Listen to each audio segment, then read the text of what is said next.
compass needle spun, not a slow drift, a violent rotation. Clockwise, then counterclockwise, the kind of movement that meant the hull was twisting. Lieutenant Nakajima watched it from his position in the conning tower of submarine I-2. The steel around him groaned, a low, resonant sound, like a cathedral bell struck underwater, except this wasn't music. This was metal under stress. Metal that was supposed to keep 94 men alive at 250 feet below the surface of the Coral Sea. Sweat ran down the back of his neck. Not from heat. The temperature inside the submarine was cool, almost cold. The sweat came from somewhere else, from the knowledge that in the compartments behind him, 93 other men were listening to the same sounds he was hearing, the sound of their tomb being carved. Above them, somewhere in the darkness of the Pacific night, an American destroyer circled. Nakajima couldn't see it, couldn't hear its propellers anymore. The last depth charge had detonated close enough to kill the hydrophone operator's ability to track surface contacts, but he knew it was there, hunting. 12 hours of oxygen remained in the compressed air tanks, maybe less. The chief engineer had reported a leak in the number 3 ballast system. Small, manageable, but everything underwater was manageable until suddenly it wasn't. Nakajima's hand rested on the dive plane controls. His fingers were steady. 20 years in the Imperial Japanese Navy had taught him that panic was a choice. Fear was natural. Panic was suicide. The depth gauge read 252 feet, deep enough to avoid most American depth charges.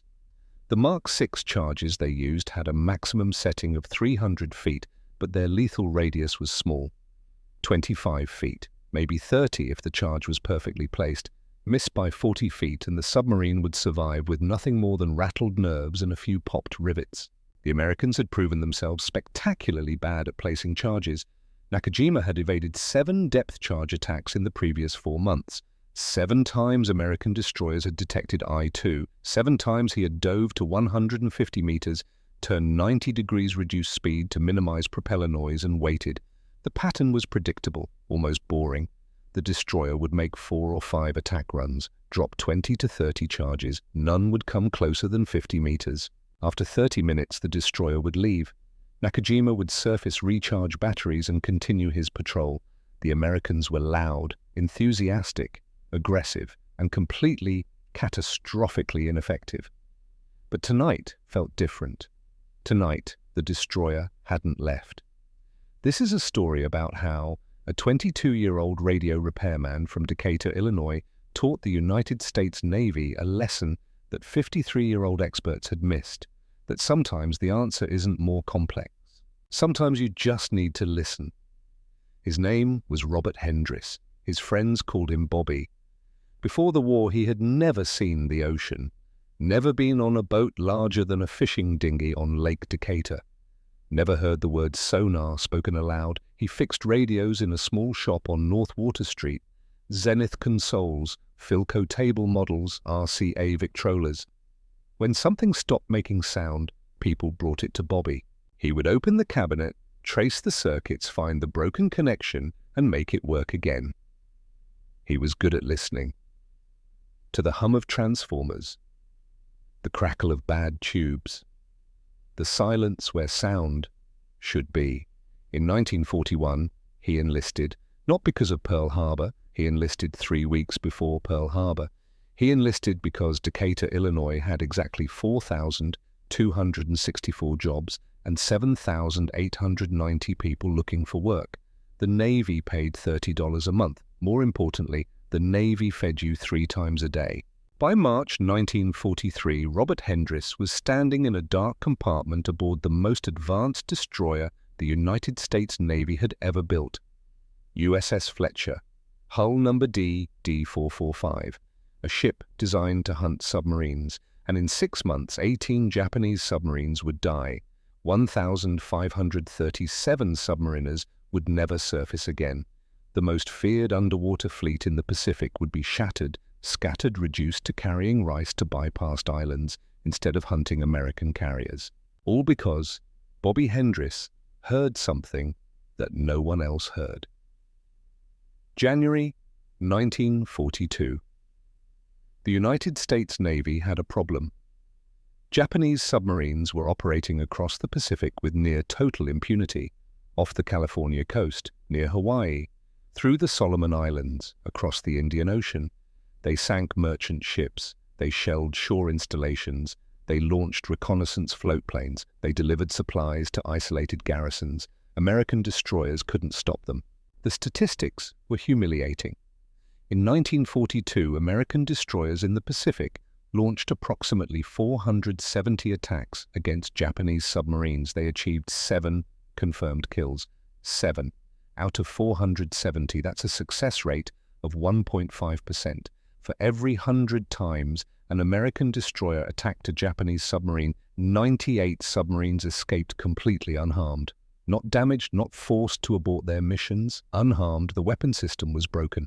The Mark VI depth charge carried 300 pounds of TNT. When it detonated, the explosion created a pressure wave capable of crushing a submarine's hull, but only within a lethal radius of 25 feet. Miss by 30 feet and the submarine would shrug off the attack like a man shrugging off a slap. The problem was placement. To drop a depth charge accurately, the destroyer had to be directly above the submarine, which meant the destroyer had to track the submarine with sonar, predict where it would be, 10 seconds later drive to that position at 20 knots and release the charges at precisely the right moment. And the sonar was terrible. American sonar in 1942 could detect a submarine at maybe 1,000 yards in good conditions, often less. The equipment was finicky. Temperature layers in the water scattered the sound waves. Turbulence from the destroyer's own propellers created noise, and every time the destroyer maneuvered to attack, the sonar operator lost contact. The submarine would disappear from the sonar display. The destroyer would drop its charges blind. The charges would explode. And when the water settled and the sonar operator could listen again, the submarine was gone. Japanese submarine commanders knew all of this. They studied American capabilities. They tested American reactions. They wrote detailed patrol reports documenting exactly how predictable American anti-submarine warfare had become. Captain Takao, commanding submarine Y-26, wrote in his January 1942 report, detected by American destroyer 3 times while approaching California coast, 3 times dove to 150 meters, turned 90 degrees, waited, depth charges exploded far behind. American anti-submarine warfare remains ineffective. He was right. Lieutenant Commander Ariumi of submarine Y-8 described the standard evasion procedure in his April 1942 report, detected by destroyer approaching Noumea. Dove to 170 meters, destroyer made 4 attack runs, dropped approximately 30 depth charges, none closer than 50 meters. After 40 minutes, destroyer departed. Surfaced recharged batteries, continued patrol. His final assessment was almost mocking. American anti-submarine warfare remains ineffective. By December 1942, Japanese submarines had sunk over 200 American and Allied merchant vessels in the Pacific. They had damaged dozens more. They operated wherever they wanted, whenever they wanted, and the United States Navy was losing. Then, January 15, 1943, Robert Hendris reported aboard USS Fletcher. He was not an impressive figure. 5 feet 9 inches tall, 140 pounds, thin wrists, glasses that he had to adjust every few minutes because the Navy issue frames didn't fit properly. His uniform hung loose on his frame. He had tried to gain weight in boot camp and failed. The officer who processed his paperwork looked at his service record and frowned. "You're a radio repairman." "Yes, sir." "We don't need radio repairmen, we need sonar operators." Bobby said nothing. "You know what sonar is, son." "Sound navigation and ranging, sir, uses sound waves to detect underwater objects." The officer looked surprised. "Where'd you learn that?" "Read it in a technical manual, sir. Sound waves are like radio waves, different medium, same principle. Transmit, receive, interpret the signal." The officer stared at him for 5 seconds. Then he stamped the paperwork. "Report to Sonar Shack. Maybe you'll figure it out." Bobby reported to the Sonar Shack. The compartment was small, maybe 8 feet by 10 feet. Dark. lit by a single red bulb that preserved night vision. The sonar display was a circular cathode ray tube 12 inches in diameter with a sweeping arm that painted green phosphorescent traces as it rotated. The chief sonar operator was a man named Wallace, 32 years old, 8 years in the Navy. He had trained on sonar at the Navy's submarine school in New London, Connecticut. He knew the equipment better than anyone aboard Fletcher. He also had the same problem everyone else had. He kept losing contact. Bobby watched Wallace work during Fletcher's first combat patrol. Watched him acquire a submarine contact at 1,400 yards. Watched him call out the bearing and range to the bridge. Watched Commander Cole order the ship to attack speed. Watched the destroyer accelerate to 20 knots, turn toward the target, prepare to drop depth charges, and watched the contact vanish from the display. Wallace adjusted the gain, adjusted the frequency, adjusted the beam width. Nothing. The submarine was gone. Fletcher dropped 8 depth charges anyway. Standard pattern, 4 from the stern racks, 4 from the K-gun projectors. The charges detonated. The ocean erupted in geysers of white water. The shock wave rattled every piece of equipment on the ship. When the water settled, Wallace searched for the contact again. Nothing. The submarine had escaped. Bobby stood in the corner of the sonar shack and thought about radio repair. About how, when a radio stopped working, you didn't just replace every tube and hope for the best. You traced the signal. You found where it broke down. You identified the failure point. He thought about the moment the contact disappeared. It disappeared when the destroyer accelerated, when the propellers started turning at maximum speed, when the turbulence and noise from Fletcher's own machinery overwhelmed the sonar receiver. He thought, what if the problem isn't the submarine? What if the problem is us? That night after the watch rotation, Bobby approached Wallace. Chief, can I ask you something? Wallace was filling out the sonar log. He didn't look up. Make it quick, Hendris. Why do we lose contact when we speed up? Propeller noise, turbulence. Same reason you can't hear someone whisper in a factory. What if we didn't speed up? Now Wallace looked up. What for? What if we maintained contact the whole time, followed the submarine at low speed, tracked it, learned its pattern, then the submarine escapes while we're creeping along at 5 knots. This isn't a game, Hendris. We have orders. Detect close attack, fast and aggressive. But we keep losing them. Wallace stood up. He was 6 inches taller than Bobby and outweighed him by 80 pounds. You've been on this ship for 3 weeks. I've been doing this for 8 years. When you've got 8 years, you can tell me how to run sonar. Until then, follow the manual. Bobby nodded. Yes, Chief. But he kept thinking. March 14th, 1943.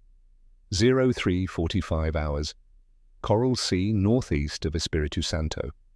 Bobby Hendris sat in the sonar shack wearing headphones that pressed tight against his ears. The red bulb cast his face in shadows. The sonar display swept in slow circles. Green traces faded and reformed with each rotation. And then he heard it. A ping that didn't belong. A return echo that was too clean, too strong, too regular to be a school of fish or a thermal layer or a piece of driftwood. His heart rate increased, not from panic, from focus, the kind of focus he used to have when he found a broken capacitor in a Philco radio and knew he was 3 minutes away from making it sing again. Contact, he said. His voice was steady. Bearing 027, range 1800 yards. The bridge talker relayed the information. 30 seconds later, Commander Thaddeus Cole appeared in the doorway of the sonar shack. Cole was 32 years old, Annapolis graduate, 4 years at sea. He had read the patrol reports from the British Royal Navy, reports about a tactic the Americans hadn't tried, a tactic that involved forcing a submarine to surface, then destroying it with gunfire before it could dive again. The theory was elegant, the execution was unauthorized. Hendris, how solid is that contact? Very solid, sir. Strong return, steady bearing, moving left to right at approximately 6 knots. Can you keep it? Bobby understood the question. Not, can you detect it, But can you maintain contact through an attack run? No one had ever maintained contact through an attack run. I don't know, sir, but I'd like to try. Cole looked at the sonar display, looked at Bobby, made a decision that would rewrite American naval doctrine. All ahead flank. Prepare depth charges. Hendris, you call the ranges. Don't lose it. Fletcher accelerated. The deck vibrated. The sonar display filled with noise. Green traces scattered and multiplied. The submarine contact should have disappeared. It didn't. Bobby adjusted the gain down, focused the beam width, filtered out the low frequencies from Fletcher's own propellers. And there it was, still clear, still steady. Range 1500, bearing 025, still tracking, sir. Cole's voice came through the bridge talker. Outstanding, Hendris. Keep calling it. Range 1200, bearing 023. Fletcher closed the distance. The submarine was running, not diving yet. Maybe the commander below didn't realize he was being tracked. Maybe he thought he still had time. He didn't. Range 1000 yards. Range 800. Range 600. Range 400. Cole's voice. Stand by depth charges. Fire on my mark. Bobby heard the K-guns fire, felt the charges launch outward from both sides of the ship, heard the stern racks release 2 more charges that rolled off into Fletcher's wake. Charges away, sir. Maintaining contact. Bearing still 020. Range 350. The ocean exploded. 8 depth charges detonated simultaneously. The shockwave hit Fletcher's hull like a sledgehammer. The sonar display went white with noise. Wallace had been right. You couldn't hear someone whisper in a factory. But Bobby Hendris had spent 3 years learning to hear whispers in factories. He had learned to isolate the sound of a failing transformer from the hum of a refrigerator motor running in the next room. He had learned to hear the 60-cycle mains hum underneath the static of a poorly grounded antenna. He waited, counted to 10, let the noise settle, and adjusted the display. There. Faint. Deeper than before. Moving slower. Contact regained, sir. Bearing 018. Depth approximately 200 feet. Speed reduced to 4 knots. On the bridge, Cole smiled for the first time in 6 months. Helm come right to 018. Prepare for second attack run. Hendris, stay with it. Aye, sir. Fletcher circled, lined up for a second attack. Bobby called the ranges. Cole ordered the depth charges set deeper. 150 feet, 200 feet, pushing the limits of what the Mark 6 charges could handle. The second pattern detonated. Bobby rode out the noise. Found the contact again. It was erratic now, changing depth, losing speed, damaged. Still tracking, sir, but he's struggling. Depth changing. 150, 100, 80. Bobby's voice carried a note that Wallace had never heard before. Not excitement. Something else. Understanding. Sir, I think he's losing depth control. He's coming up. Third attack run. More charges. Closer this time. Bobby could hear the sounds of metal under stress coming through the headphones now. Not just the submarine's propellers, but the hull itself. Groaning, compressing, failing. Contact depth 50 feet. 40, 30, and then a lookout on Fletcher's bridge screamed. Submarine surfacing. Bearing 030. Range 1200 yards. Bobby pulled off his headphones, ran to the port side, climbed halfway up the ladder to the deck. He saw it, I-2 breaking through the surface at a steep angle, black water streaming from her conning tower. Her bow rising 15 feet before crashing back down. She wallowed, rolled. Men were trying to open the forward hatch. Commander Cole's voice boomed across the ship. All mounts, surface target, commence firing. Gunner's mate, Everett Walsh, was already locked in. Mount 51's 5-inch gun swung onto target. The breech clanged open. The loader rammed a 55-pound shell home. The breech clanged shut. Walsh pressed the firing trigger. The gun roared. The shell crossed 1,200 yards in under 3 seconds. It struck I-2's conning tower dead center. The explosion was visible even in the pre-dawn darkness, a flash of orange fire, a spray of shrapnel. The control room inside that tower ceased to exist. Mounts 52, 53, 54, and 55 joined in. Bobby Hendris stood on the ladder and watched 5 guns fire as fast as trained men could load them. He watched shells arc across the black water, watched them impact, watched I-2 shudder under each hit, watched fires start, watched men jump into the ocean, watched the submarine that had been a living thing with 94 souls aboard become a piece of shattered steel sinking beneath the waves. 73 rounds in 60 seconds, 51 hits, 7 minutes from first contact to the moment I-2 slipped under for the last time. 17 survivors, 77 dead. Bobby climbed back down the ladder, walked back to the sonar shack, sat down, put the headphones back on, listened to the empty ocean. He had just helped kill 77 men. He felt nothing, then everything, then nothing again. Commander Cole appeared in the doorway 10 minutes later. "Hendris?" "Yes, sir." "You maintained contact through 3 attack runs. No one's ever done that." "Yes, sir." "You gave me enough information to bring that submarine to the surface, and once it was up there—" Cole paused. "Once it was up there, our guns did the rest." Bobby looked at the sonar display. "Will there be more, sir? More submarines?" "Yes, sir." Cole thought about the question, thought about the report he would have to write, thought about how unauthorized this entire engagement had been, thought about 51 hits out of 73 rounds, thought about 7 minutes. "Yes, Hendris, there will be more, a lot more." Bobby Hendris didn't know he had just started a revolution. He didn't know that his 3-sentence report maintained continuous sonar contact through depth charge attacks. Submarine forced to surface, destroyed by gunfire, would reach every destroyer commander in the Pacific within 2 weeks. He didn't know that in 6 months, 18 Japanese submarines would be torn apart by the same tactics he had just helped prove.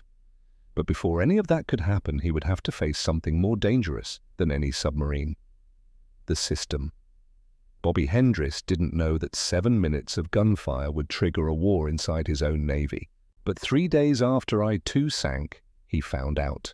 April 9th, 1943, Pearl Harbor, Commander Destroyer Force Pacific Fleet Headquarters, a building that looked like every other Navy building in Hawaii. Concrete, 2 stories, windows designed to let in light but keep out hope. Captain Raymond Hartwell sat at his desk reading Commander Cole's after-action report for the 3rd time. Each reading made him angrier. Not at the results. The results were undeniable. 1 submarine destroyed. 77 enemy combatants killed. 0 damage to Fletcher. Total time from detection to kill 7 minutes. No. What made Hartwell angry was the method. Depth charges to force surfacing, then gunfire to destroy the target. It was unauthorized, it was reckless, it was a complete deviation from 20 years of anti-submarine warfare doctrine that Hartwell himself had written. And it worked. That was the problem. When an unauthorized tactic fails, you can bury it, file a report, reprimand the officers involved, move on. But when an unauthorized tactic succeeds, when it produces results that the authorized tactics haven't achieved in 18 months of war, you have a different problem. You have to explain why the authorized tactics failed. Hartwell had spent 2 decades building the Navy's depth charge doctrine from nothing. He had written the manuals, designed the attack patterns, calculated the optimal depth settings, trained hundreds of destroyer commanders, created a system that was supposed to work, and it had a 1.5% success rate. Now a 32-year-old destroyer captain and a 22-year-old radio repairman were telling him his system was wrong. He picked up the phone, asked the operator to connect him to USS Fletcher. The call went through 15 minutes later. Commander Cole's voice came over the line, formal, respectful, waiting. "Commander Cole, this is Captain Hartwell." "Yes, sir." "I've read your report on the I-2 engagement." "Yes, sir." You used main battery gunfire as your primary anti-submarine weapon, after forcing the submarine to surface with depth charges, yes, sir. That's not in the manual, Commander. A pause. Cole chose his words carefully. No, sir, it's not. Then why did you do it? Another pause. Longer this time. Because the manual wasn't working, sir. With respect. Hartwell felt his jaw tighten. The manual works, Commander, if it's executed properly. Sir, we've executed it properly 470 times in the last year. We've killed 7 submarines. That's a 1.5% success rate. I'm aware of the statistics, Commander. Then you're also aware that we needed to try something different. The conversation was slipping away from Hartwell. He was supposed to be disciplining a subordinate. Instead, he was defending a doctrine that the numbers themselves condemned. Commander Cole, innovation is valuable, but not when it undermines fleet-wide training and standardization. If every destroyer captain starts developing his own tactics, we lose cohesion, we lose the ability to train replacements, we lose quality control. So quality control of a 1.5% success rate is still a 1.5% success rate. Hartwell closed his eyes, counted to 5, opened them again. I'm recommending no change to current doctrine pending further review. Is that clear? Yes, sir. Crystal clear. Good. Hartwell out. He hung up the phone, stared at Cole's report, picked up his pen, wrote in the margin, results noted, tactics deviate from established doctrine, recommend no fleet-wide implementation without comprehensive evaluation. Further review, the Navy's favorite way of killing an idea without saying no. But Raymond Hartwell had underestimated 3 things. First, he had underestimated how badly the Navy needed a solution. Second, he had underestimated a signals intelligence officer named Joseph Greer. And third, he had underestimated what would happen when one destroyer captain decided not to wait for permission. Commander William Brown commanded USS Nicholas. Fletcher-class destroyer, hull number DD-449, same design as Cole's ship, same weapons, same sonar, same depth charges. Different captain, Brown was 38 years old, Naval Academy class of 1927, 16 years in the Navy, 12 of them at sea. He had read Cole's after-action report in late March, read it 3 times, understood immediately what Cole had discovered. The problem wasn't the weapons, the problem was how they were being used. Brown made a decision. He wouldn't wait for official doctrine, he wouldn't wait for training programs, he wouldn't wait for Captain Hartwell to finish his further review. He would try it himself. April 17, 1943, northwest of Guadalcanal, 14:30 hours, Nicholas was on anti-submarine patrol. The sonar operator was a kid from Iowa named Miller, 20 years old, 6 months at sea. He had never sunk a submarine, never even seen one, but he knew how to listen. Contact, Miller called. Bearing 285, range 2200 yards. Brown appeared in the sonar shack doorway. Classification: diesel electric, sir. Submerged. Depth approximately 150 feet. I-class, I think. It was I-3, 99 men aboard, on patrol for 23 days.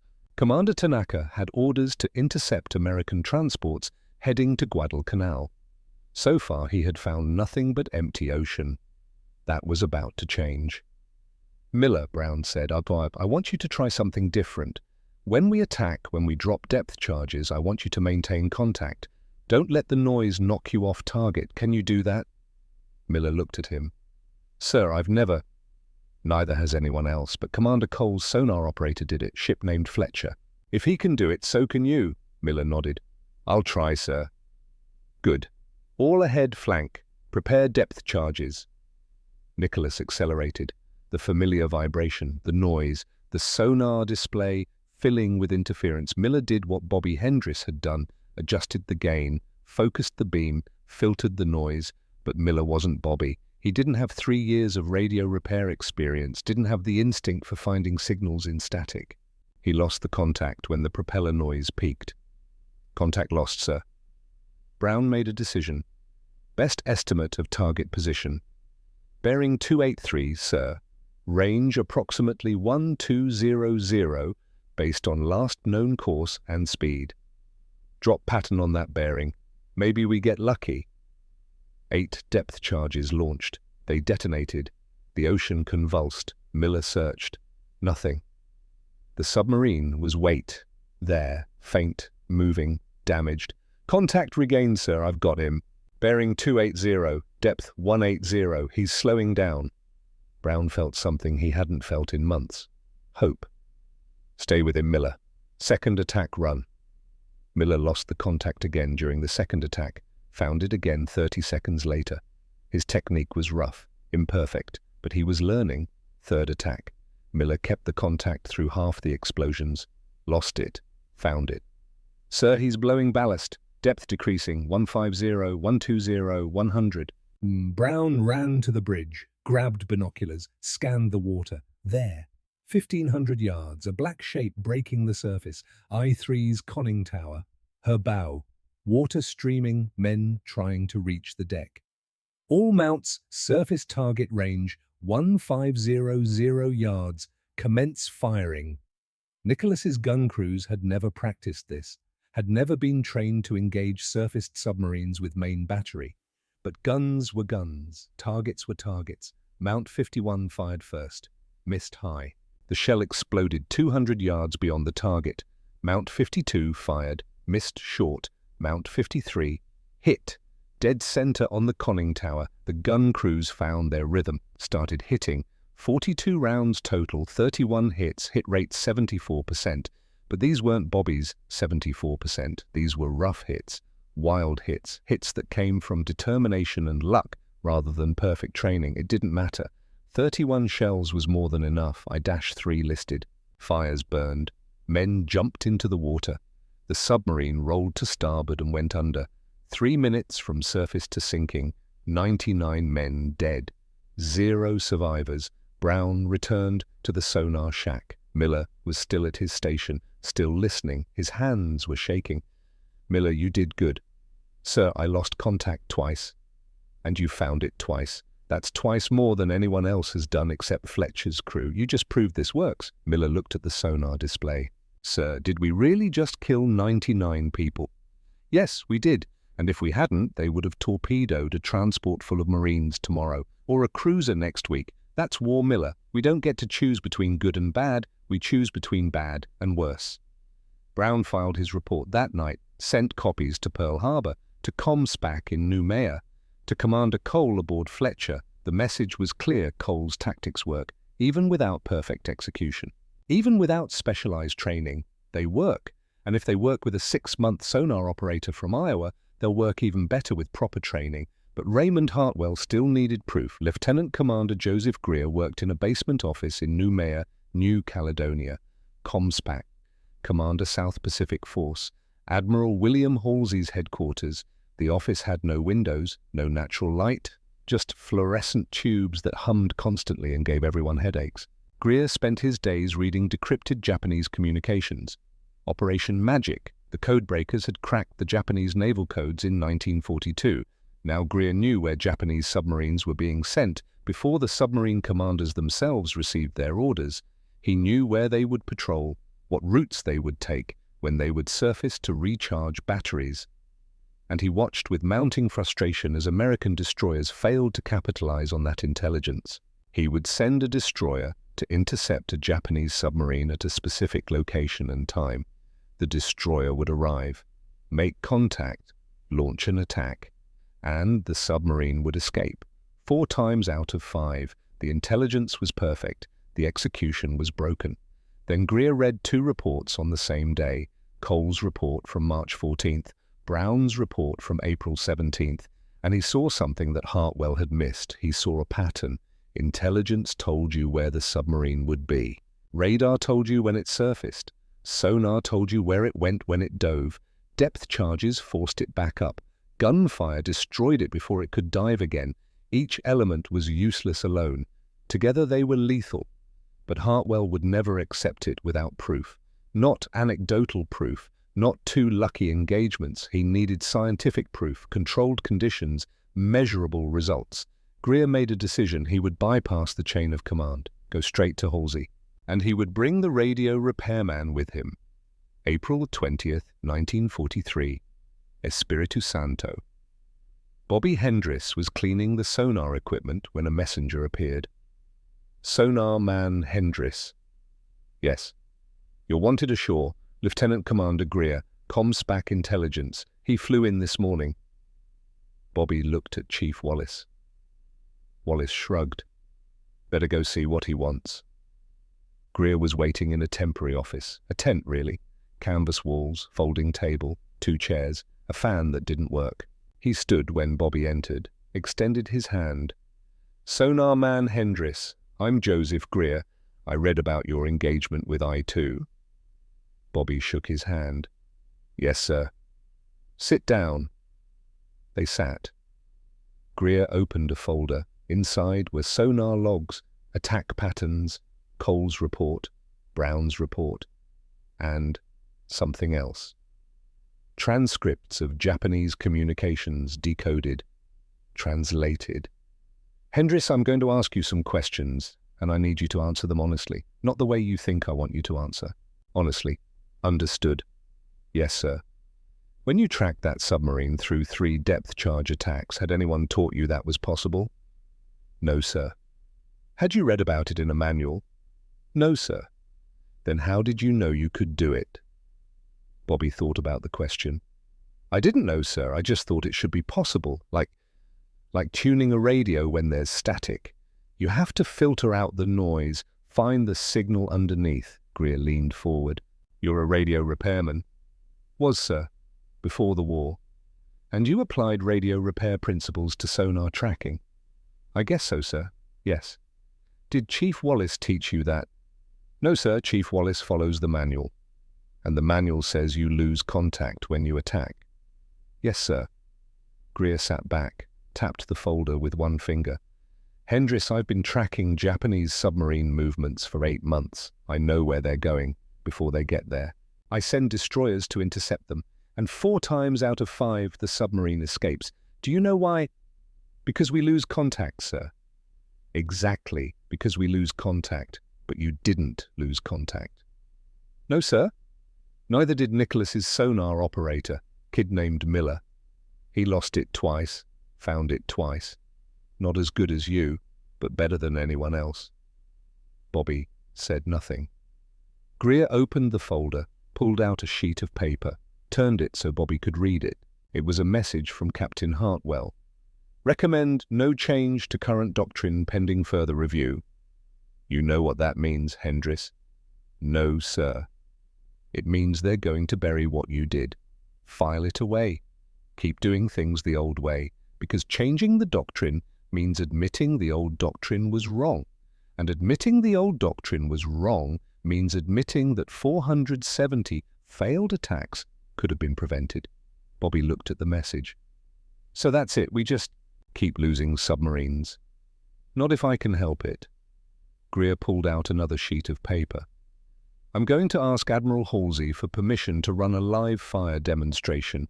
1 Fletcher-class destroyer, 1 target submarine, 2 weeks, and I want you to be the sonar operator. Bobby's stomach tightened. Sir, I'm not qualified. You're the only one who's qualified. You're the only operator who's proven this can work consistently. Miller got lucky. You got skill. But I need to know, can you do it again? Not against a real submarine. Against a target hull that we control. Can you guide a destroyer through multiple attack runs and maintain contact the whole time? Bobby thought about the sonar shack, the headphones, the display, the sound of the ocean filtered through electronics, the way you could hear the shape of things if you listened carefully enough. Yes, sir, I can do it. Greer smiled. Good, because Captain Hartwell is going to be watching. And if you fail, he wins. The doctrine stays the same, and submarines keep escaping. May 3rd, 1943, 60 miles south of Noumea. Deep water, clear skies, sea state 2. Perfect conditions for a demonstration, which meant no excuses if things went wrong. The observation ship was USS Curtis, a seaplane tender. It anchored 3 miles from the exercise area. On the bridge wing, Captain Hartwell stood with binoculars, Beside him, 2 staff captains from Comspac and Lieutenant Commander Greer. On paper, this was a routine weapons exercise. Everyone present knew it was a trial. The target was a captured Japanese Type A submarine hull, modified, ballast tanks added so it could be surfaced and submerged by remote control. It wasn't perfect. The profile was right, the size was right, that was enough. USS Fletcher sat 3,000 yards away. Commander Cole on the bridge, Bobby Hendris in the sonar shack, gunner's mate Walsh at Mount 51. The target submarine was submerged by remote control, 100 feet deep, 2,000 yards from Fletcher's position.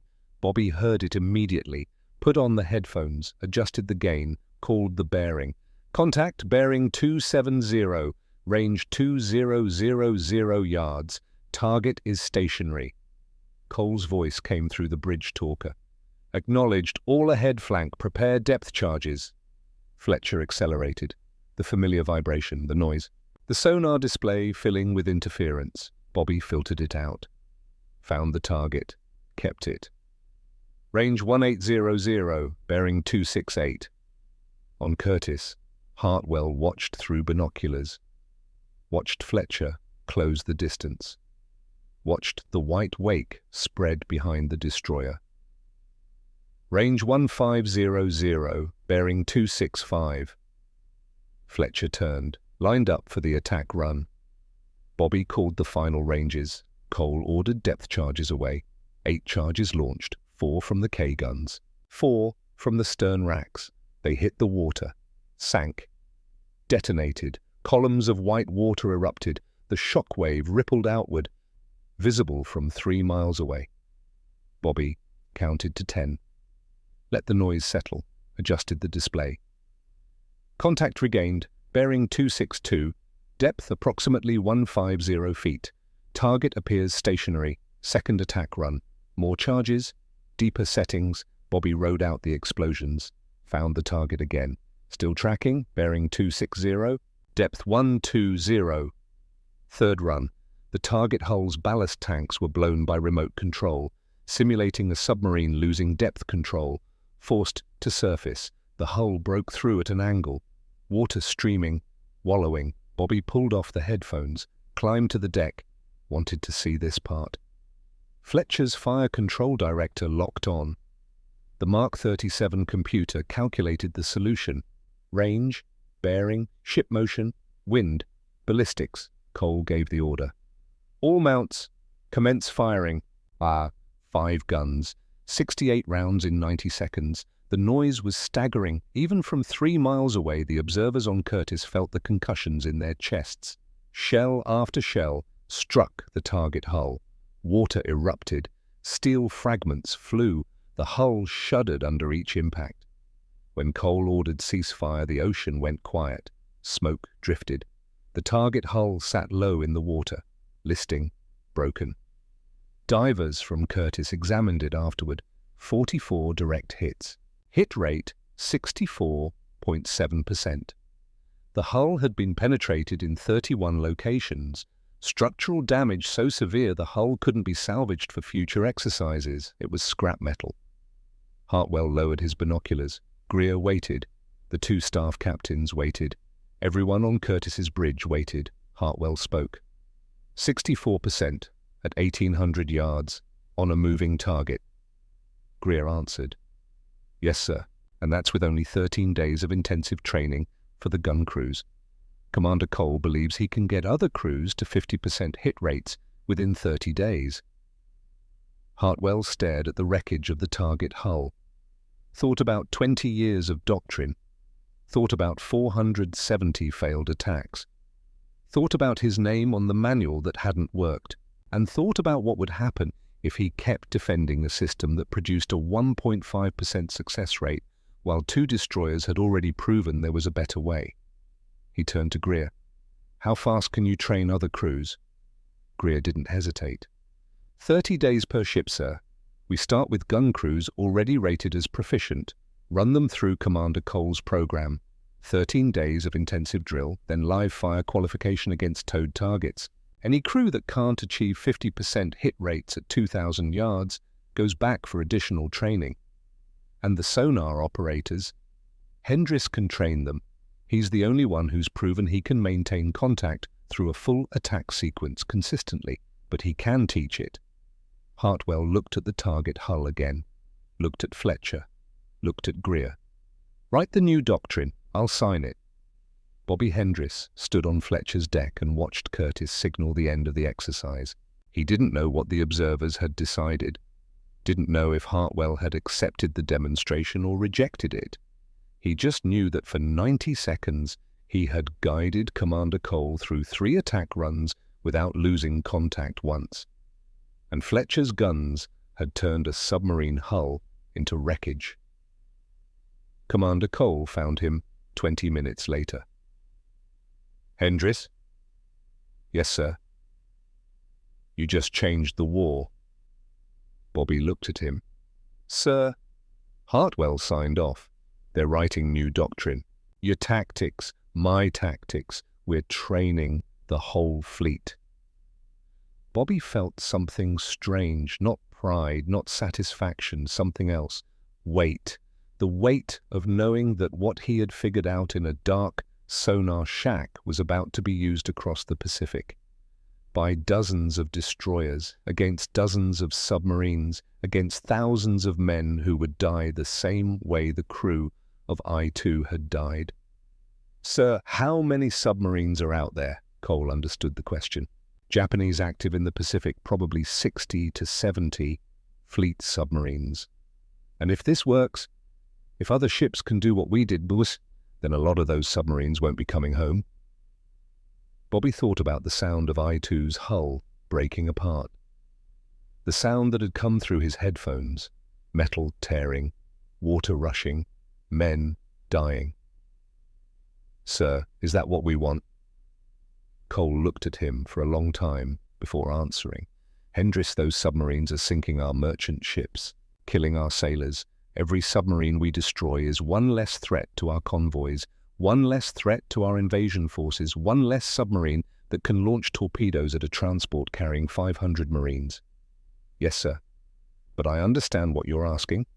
And the answer is, yes, it's what we want, because the alternative is letting them kill us." Bobby nodded, went back to the sonar shack, put the headphones on, listened to the empty ocean. Within 1 week, Cole's tactical doctrine was printed and distributed to every destroyer command in the South Pacific. Within 2 weeks, the first training rotations began. Fletcher-class destroyers cycled through Espiritu Santo in groups of 4, spending 13 days running intensive drills, learning to maintain sonar contact through attack runs, learning to use their 5-inch guns against surfaced submarines. And Bobby Hendris, 22 years old, radio repairman from Decatur, Illinois, became the man who taught them how to listen. The first ships completed training in late May. By early June, they were ready for combat.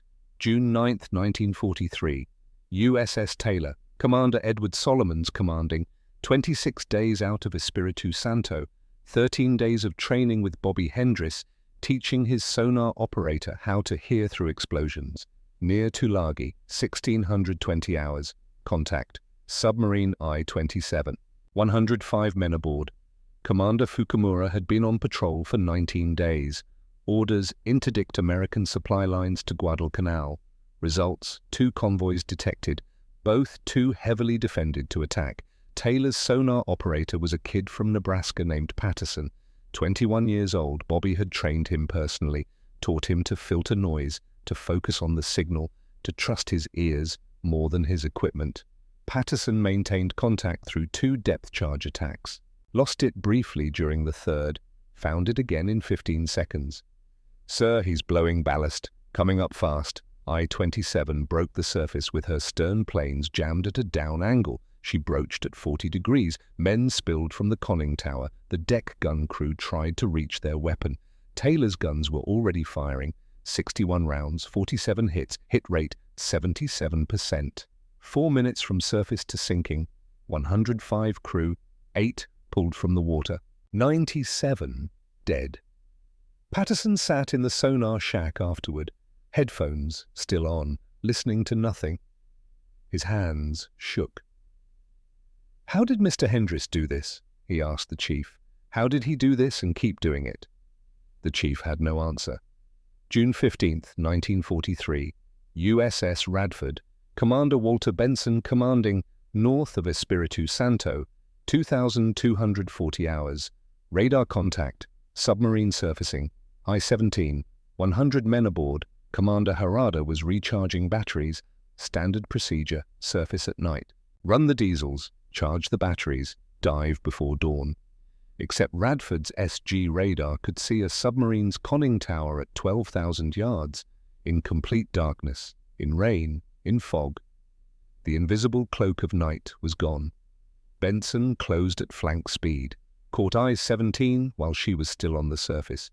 Still vulnerable, first salvo struck the conning tower, killed everyone in the control room instantly. 83 rounds total, 56 hits, hit rate 67%. 6 minutes from detection to sinking, entire crew of 100 killed, no depth charges needed, no sonar tracking, just radar and guns and men who had been trained to hit what they aimed at. Each engagement followed a pattern. Different variations, different circumstances, but the same core principle. Detect, track, attack. Force to surface, destroy. The statistics were adding up. Nicholas in April, Taylor in June, Radford in June, and more. O'Bannon, Chevalier, Strong. Fletcher-class destroyers implementing the new doctrine across the Pacific. Some using sonar and depth charges, some using radar for surface intercepts, all using 5-inch guns to kill submarines that couldn't fight back. The gun crews were achieving hit rates between 55 and 75%. They were putting 40 to 60 shells per minute into submarines that had nowhere to run. Japanese submarine headquarters in Truk noticed. 3 submarines lost in April, 4 more in May, 5 in June.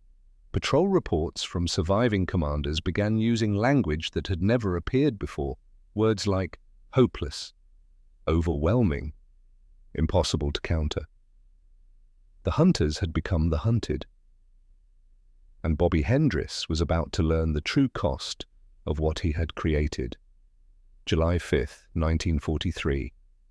Kula Gulf, between Kolombangara and New Georgia. The water was dark, not the blue-black of deep ocean, the murky dark of shallow water over volcanic rock. The kind of water where sonar signals bounced off thermal layers and bottom contours and gave false returns that looked like submarines, but weren't. Bobby Hendris had learned to tell the difference. He sat in Fletcher's sonar shack at 02:17 hours, wearing headphones that had worn grooves in the skin above his ears. 4 months of 12-hour watches, 4 months of listening to the ocean, 4 months of hearing things that other operators missed, and 4 months of knowing what those sounds meant. Since the doctrine change in May, Fletcher had participated in 8 anti-submarine actions, 3 as primary attacker, 5 as support for other destroyers. Bobby had guided every attack where Fletcher was primary, maintained contact through depth charge patterns that would have caused Chief Wallace to lose the target completely. 8 submarines detected, 7 destroyed, 1 escaped. The numbers were adding up. Across the Pacific, Fletcher-class destroyers were implementing the new tactics. Nicholas, Taylor, Radford, Strong, O'Bannon, Chevalier, each one trained in the doctrine that Bobby and Commander Cole had proven, each one taught by sonar operators that Bobby himself had trained. And the submarines were dying. But tonight felt different. Tonight the sonar returns were strange. Multiple contacts, overlapping, some moving, some stationary, some that appeared and disappeared as if the ocean itself couldn't decide whether they were real. Bobby adjusted the gain, narrowed the beam width, focused on one return that seemed more solid than the others. There, bearing 315, range 2,000 yards, moving southeast at approximately 6 knots. He pressed the torque switch. Bridge sonar, possible submarine contact, bearing 315, range 2000, confidence level medium. Commander Cole's voice came back immediately. Classification. Bobby listened, heard the propeller signature, the Doppler shift, the way the return echo changed slightly with each ping.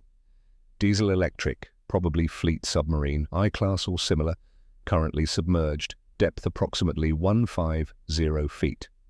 Can you track it? Yes, sir, but the bottom contours are giving me false returns. I'll need to filter carefully. Do it, battle stations. The alarm sounded throughout Fletcher. Men ran to their positions. Gun crews loaded the 5-inch mounts. Depth charge crews prepared the K-guns and stern racks. In the engine room, the throttleman stood ready to answer speed orders. Bobby blocked it all out, focused on the sound in his headphones, the ping, the return. The slight variation in frequency that told him the submarine was moving away, not toward. Range 1900, bearing 313. Target maintaining course and speed. Fletcher accelerated. 20 knots. The familiar vibration, the noise. Bobby compensated, kept the contact. Range 1600, still tracking. This was the routine now, the pattern that had killed 7 submarines in 4 months. Detect, track, attack, force to surface, destroy. Except tonight the submarine was I-16, and I-16 carried 92 men who didn't know they were about to die. Inside, a 16, Lieutenant Commander Katsuo Yamada stood in the conning tower, studying a chart. The submarine had been on patrol for 18 days. Orders intercept American transport convoys supplying the advance through the Solomon Islands. Results, so far 0 ships sunk. 2 convoys detected, both too heavily escorted to risk an attack. The war was not going well for Japanese submarines. In the past 4 months, 12 fleet submarines had been reported missing, presumed lost. No distress signals, no survivors recovered, just gone. Headquarters had issued new operational guidelines: dive to 200 meters in contested waters, minimize surface time, avoid American destroyer patrol areas. But those guidelines made it nearly impossible to accomplish the mission. At 200 meters, the submarine moved slowly. Battery consumption was high. Underwater endurance dropped from 48 hours to barely 30. And finding targets required periscope observation, which required shallower depths. Yamada had made a decision: he would operate at 150 meters during daylight. Acceptable risk, deep enough to avoid most depth charges, shallow enough to maintain reasonable speed and battery life. He checked his watch. 0220 hours, another 4 hours until dawn. Then he would bring I-16 to periscope depth scan for targets, and the hydrophone operator's voice cut through his thoughts. Propeller noise, high speed, bearing 135, range approximately 3,000 meters, single screw, probably destroyer. Yamada felt his pulse increase. Not panic, focus. Classification: American, possibly Fletcher class based on propeller signature. Yamada moved to the chart, plotted the bearing. The destroyer was behind them, moving fast. If it hadn't detected I-16, yet it would pass to the east. Safe distance. Maintain current course and depth. Silent, running. Reduce speed to 4 knots. The engineer acknowledged. I-16 slowed. The propeller noise diminished. Inside the submarine, men moved carefully, spoke in whispers. Every unnecessary sound was a risk. But Yamada didn't know that 3,000 meters away, Bobby Hendris had already locked onto I-16's propeller signature. And unlike the hydrophone equipment aboard Japanese submarines, American sonar could track targets through noise turbulence and evasive maneuvers. Bobby heard I-16 slow down, heard the propeller signature change from 6 knots to 4, adjusted his tracking solution. Target has reduced speed, now making 4 knots, still bearing 313, range 1400. Cole.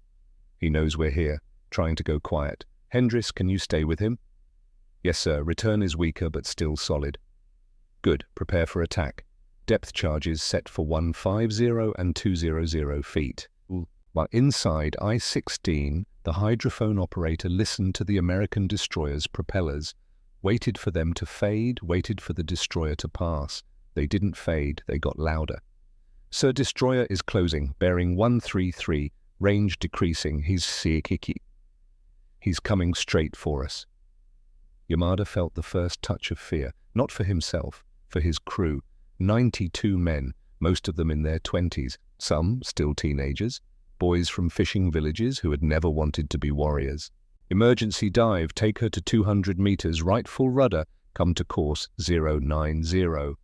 I-16's bow angled down. The depth gauge needle swept clockwise. 160, 170, 180. The hull creaked under increasing pressure. Men grabbed handholds as the deck tilted. 200 meters, the maximum safe depth for sustained operations. Deeper than most American depth charges were set. Yamada waited, listened to his own heartbeat, counted seconds. Above him, Fletcher released 8 depth charges. Bobby heard them launch, counted them, 8 distinct splashes. He maintained contact on I-16, watched the target's bearing change as the submarine turned, watched the depth increase. Target is diving, new bearing 308, depth now 200 meters, he's going deep. The depth charges detonated. Even through Fletcher's hull, the sound was massive. 8 overlapping explosions, the ocean convulsed. Bobby rode it out. 10 seconds of noise, 20, 30. The water settled. He adjusted the display, searched for the target. There, faint, deeper than before. Still moving, but slower. Contact regained, bearing 305, depth 210, speed reduced to 3 knots. I think we damaged him. Cole. Second attack run, helm come left to 305, set charges for 200 and 250 feet. Inside I-16 damage reports came in. The first pattern had detonated close. Not close enough to breach the hull, but close enough to cause damage. Hydraulic pressure dropping in stern dive planes. Estimate 30% capacity loss. Electrical short in forward battery compartment. Isolated and contained. Port ballast tank showing slow leak. Not critical yet. Yamada processed the information. I-16 could still dive, still maneuver, but the dive plane damage meant less control. The ballast leak meant gradual loss of depth stability, and they were already at 200 meters with an American destroyer directly overhead. Maintain course. Reduced to 2 knots. All non-essential personnel to forward compartment. Lighten the stern. The second depth charge pattern detonated. Closer this time. Much closer. The explosion felt like a hammer striking the hull. Light bulbs shattered. Men fell. One of the ballast tank gauges cracked. Water began seeping through a rivet line near frame 12. Damage report. Stern dive plane hydraulics lost completely. Planes jammed at 5 degrees down angle. Water intake in engine room. Estimate 10 liters per minute. Depth control marginal. We're losing trim. Yamada made a decision. A bad decision. The only decision. Blow forward ballast tanks. Emergency ascent. Prepare to surface. I-16 began rising. Not smoothly. Not controlled. The jammed dive planes pushed the stern down while the blown ballast tanks pulled the bow up. The submarine tilted at a steep angle. Men slid across decks. Equipment broke loose. Bobby heard it happening, heard the change in the target's acoustic signature, heard compressed air being released, heard the submarine's depth decreasing rapidly. Target is blowing ballast. He's coming up. Depth 180, 150, 120. Cole's voice carried a note Bobby had heard before. Not excitement. Certainty. The certainty that came from knowing the pattern. From knowing what happened next. All mounts prepare to engage surface target. Fire on my command. 16 broke the surface at 0241 hours. Her bow rose at a 40-degree angle. Black water streamed from the conning tower. The hull wallowed, rolled. Men tried to open hatches, tried to reach the deck gun, tried to do anything that might let them fight back. They never got the chance. Mount 51's 5-inch gun was already locked on target. Gunner's mate Everett Walsh had the solution. Range 1,600 yards, bearing 302, target speed 0, target course wallowing. He pressed the firing trigger. Bobby pulled off his headphones. He didn't need sonar anymore. The submarine was on the surface. Visible, target for the guns, but he didn't climb to the deck this time, didn't go to watch. Instead, he kept the headphones on, adjusted them, turned up the gain on the passive listening mode, and heard something that would stay with him for 60 years. He heard I-16's hull through the water, heard the 5-inch shells impacting, each hit transmitted through the ocean as a sharp crack, followed by the groan of metal deforming. He heard the rhythm of the guns firing. Mount 51, then Mount 52, then 53, 54, 55. All 5 guns in a mechanical cadence. Load, aim, fire, load, aim, fire. He heard the sounds of men trying to escape. Hatches opening, then hatches slamming shut as shells hit nearby. He heard the submarine's engines still running, heard them sputter, heard them stop. And he heard the moment when I-16's pressure hull was breached. It started as a small sound, a hiss, air escaping, then it became a roar. Water rushing into compartments that were supposed to be watertight, water filling spaces where men were standing, men who were screaming, men whose screams Bobby could hear through the headphones because sound travels through water, and Bobby's headphones were very, very good at picking up sound. He heard 92 men dying, not all at once. Some drowned in the first 30 seconds when the forward torpedo room flooded. Some lasted longer in the aft compartments where air was trapped by bulkheads that hadn't failed yet. Some made it out of the hatches and jumped into the ocean only to be killed by shell fragments or sucked under when I-16 finally sank.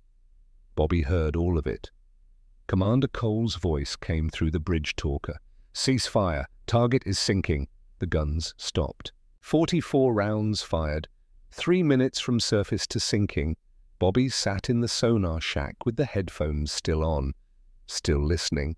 Heard I-16's hull descending. Heard the groaning of metal as water pressure increased.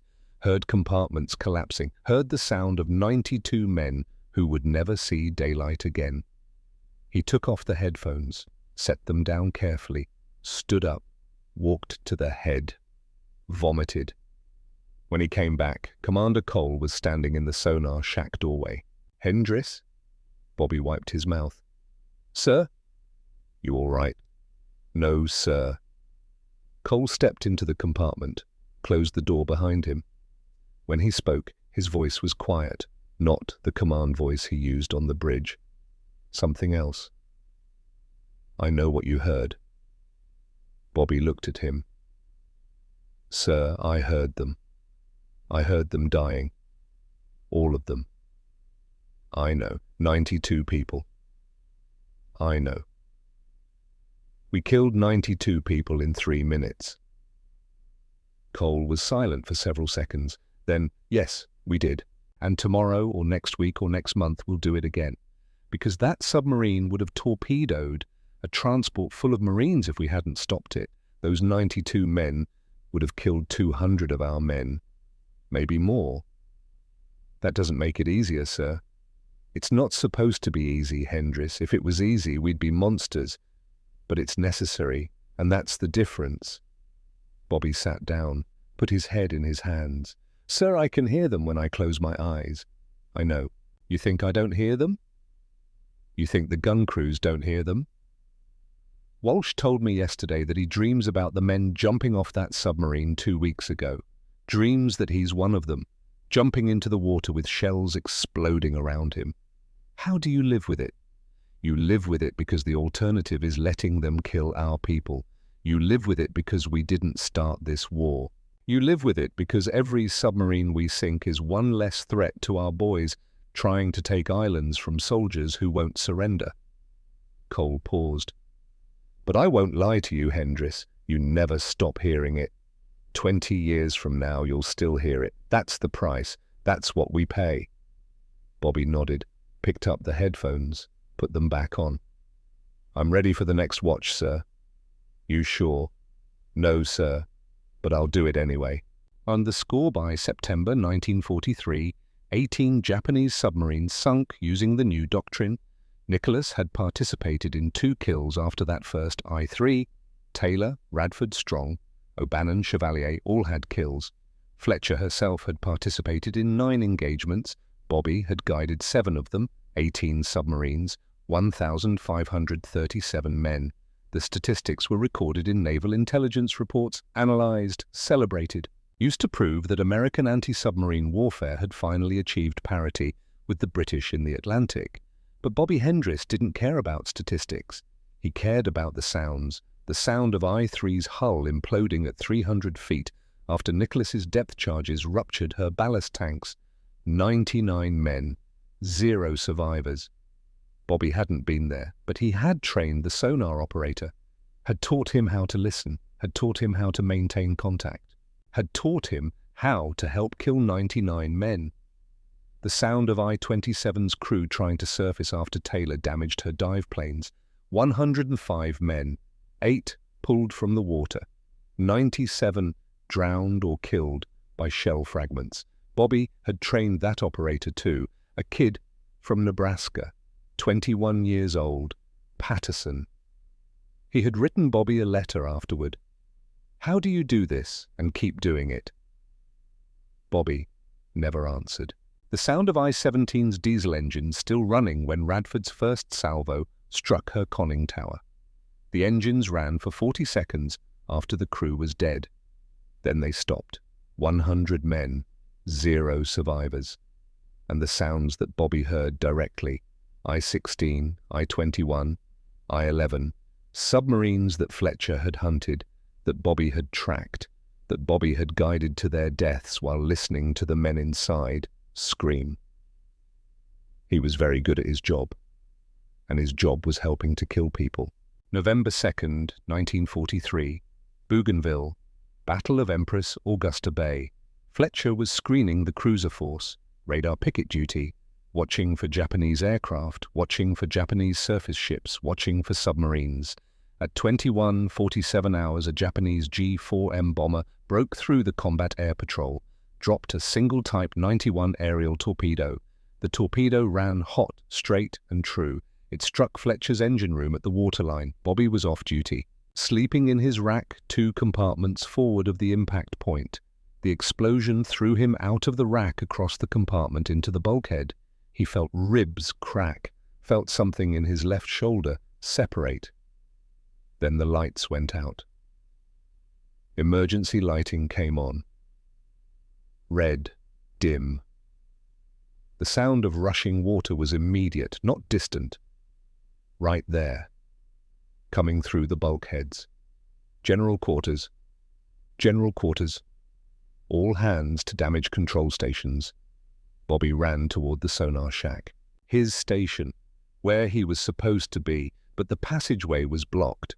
Twisted metal, buckled deck plates, and water, knee-deep, rising. He heard something, a sound that cut through the chaos, a rhythmic tapping, metal on metal, 3 short, 3 long, 3 short, SOS. Coming from behind the jammed hatch to the engine room, 11 men were trapped in there, 11 men in a compartment that was flooding. 11 men who had maybe 5 minutes before the water reached the overhead and they drowned. Bobby grabbed a damage control team leader. "There are men alive in the engine room. I can hear them. The hatch is jammed. We'd need cutting torches and 10 minutes. We don't have 10 minutes. Then we find another way."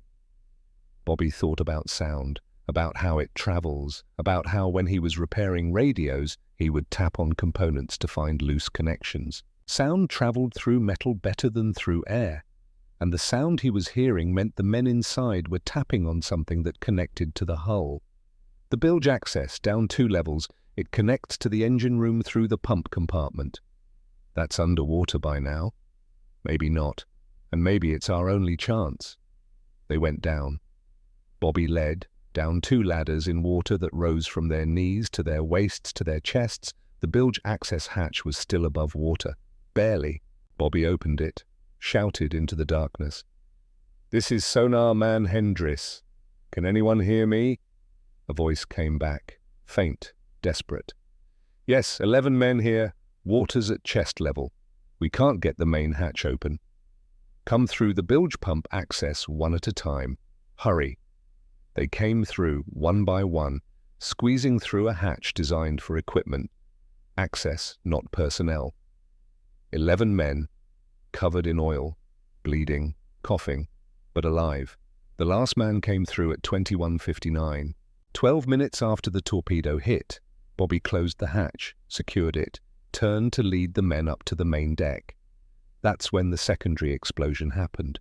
A compressed air tank in the engine room let go. The overpressure wave came through the bulkheads, through the water, through Bobby's entire left side. He felt his left eardrum rupture, felt something fundamental break inside his head. The world went silent on that side, not quiet, silent, the complete absence of sound. He climbed the ladder anyway, got all 11 men to the main deck, watched them evacuate to the destroyer that came alongside to render assistance. Then he collapsed. The Navy doctor at Espiritu Santo examined Bobby 3 days later, shined lights in his eyes, tested his reflexes, tested his hearing. The right ear was fine, the left ear was destroyed, the eardrum was ruptured, the ossicles, the tiny bones that transmitted sound, were damaged, and there was evidence of cochlear trauma that would never heal. Sonar man Hendris, you're permanently deaf in your left ear. No surgery can fix this. The damage is too extensive. Bobby sat on the examination table.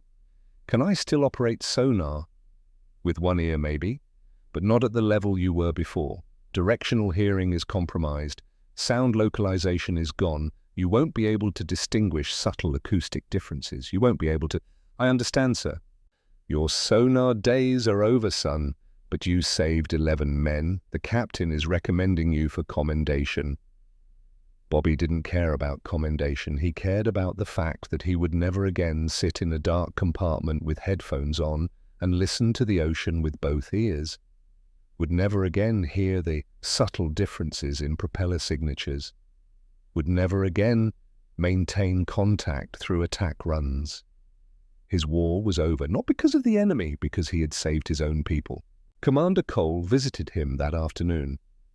Hendris, how are you feeling? Alive, sir, which is more than I deserve.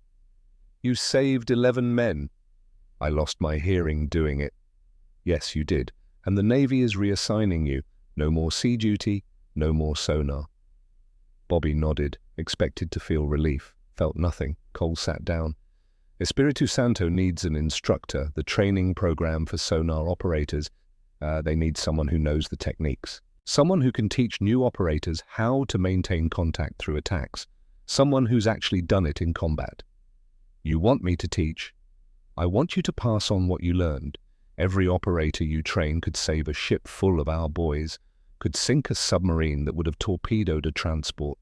You can't do the job yourself anymore, but you can teach 200 other operators how to do it. Bobby thought about it. Thought about sitting in a classroom instead of a sonar shack. Thought about teaching 19-year-old kids from farms and factories how to listen to the ocean, how to hear the things that other people missed, how to help kill people. I'll do it, sir. Good, you start in 2 weeks. Between December 1943 and August 1945, Robert Hendris trained 237 sonar operators at the anti-submarine warfare facility at Espiritu Santo. He taught them the same thing he had learned in a repair shop in Decatur. Listen to understand, not just to find. Hear the pattern. Filter the noise. Focus on the signal. Every student he trained carried his methods into combat. Every submarine they helped destroy traced its lineage back to that March morning when Bobby had maintained contact through 3 depth charge attacks and changed the war. By war's end, American surface ships had sunk 130 Japanese submarines. The tactics varied, the technology improved. But the core principle remained the same.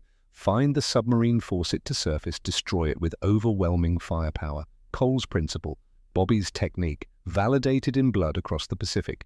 Bobby returned to Decatur in September 1945, opened his repair shop again, fixed radios, fixed record players, fixed anything that made sound. He married a woman named Helen, had 2 children, worked 6 days a week, never talked about the war, never attended reunions, never told his children what he had done until his son found the Navy commendation in a box in 1968. Dad, what's this? Bobby looked at the citation. For meritorious service, for developing techniques that contributed to the destruction of 18 enemy submarines, for saving 11 men during action off Bougainville. I was good at listening, he said. That's all. He died in 2003, 82 years old, the last surviving member of Fletcher's original sonar team. At his funeral, a retired Navy captain who had been one of his students spoke. Mr. Hendris taught me something that I've used every day for 60 years. He taught me the difference between hearing and listening. He taught me that the answer isn't always more complex. Sometimes you just need to pay attention. Sometimes you just need to filter out the noise and hear what's actually there. The captain paused. He also taught me that every action has a cost.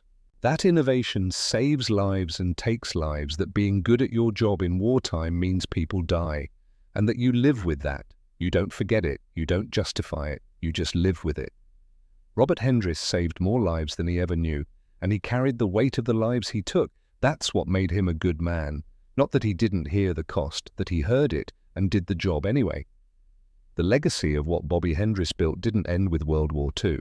The doctrine he helped create became the foundation of American anti-submarine warfare for the next 80 years. During Korea, American destroyers used the same manual. During the Cold War, the principle of sequential attack, using one capability to create vulnerability that another exploits, became the intellectual foundation of ASW doctrine worldwide. Nuclear submarines eliminated the need to surface for batteries, but the underlying concept survived. Sonar detection leading to torpedo attack, aircraft dropping sonobuoys to localize a contact that a submarine prosecutes, satellite surveillance cueing a surface ship to investigate. Each element supporting the others, each creating conditions that the next exploits. Cole's system scaled to global dimensions. Modern sonar operators still learn the principle of continuous tracking through attack. They call it the Hendris principle, though most of them don't know where the name came from. They don't know about a 22-year-old radio repairman who figured out that you could hear through explosions if you listened carefully enough. They just know it works. In 2024, NATO's ASW manual contains a single-line citation, maintain contact through attack, Hendris Principle 1943. One line, 80 years, thousands of operators trained, hundreds of submarines tracked, dozens of conflicts where the principle mattered, all because a kid from Decatur, Illinois asked a question that no one else had thought to ask. What if we just listen? March 14th, 2003. Decatur Memorial Hospital, room 247. Bobby Hendris lay in bed, 82 years old, emphysema, congestive heart failure, all the ways that old men die when their bodies finally give up. His daughter sat beside him, held his hand. He could barely hear her with his good ear. The deaf ear had been silent for 60 years. Dad, is there anything you want to say? He thought about I-2, thought about I-16, thought about 18 submarines and 1,537 men who had died because he was good at his job. He thought about 11 men he saved, about 237 students he trained, about the ships that didn't get torpedoed because those students found the submarines first. He thought about the sounds he still heard when the house was quiet, the sounds of hulls breaking apart, of water rushing in, of men dying while he listened. Tell them... His voice was weak, fading. Tell them I heard everything, every sound, every death. I never stopped hearing it. Dad. And tell them it was worth it, not because killing is good, but because we stopped them from killing more, that's all. That's the only reason it was worth it. He closed his eyes. His daughter thought he had fallen asleep, but he was listening.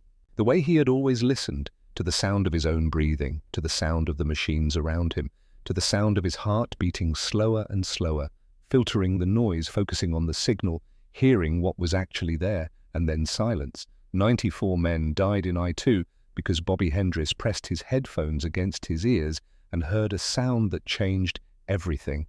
1,537 men died in 18 submarines because Bobby taught the Navy how to listen. And Bobby Hendris lived with that knowledge for 60 years, never forgot, never justified, just lived with it, because that's what it means to innovate in wartime. You save lives, you take lives, and you carry both for the rest of your days. The simplest solutions are often the hardest to live with. Sometimes all you need to do is listen. But once you hear, you can never unhear. That's the lesson. That's the cost. That's the truth that no one talks about when they celebrate innovation.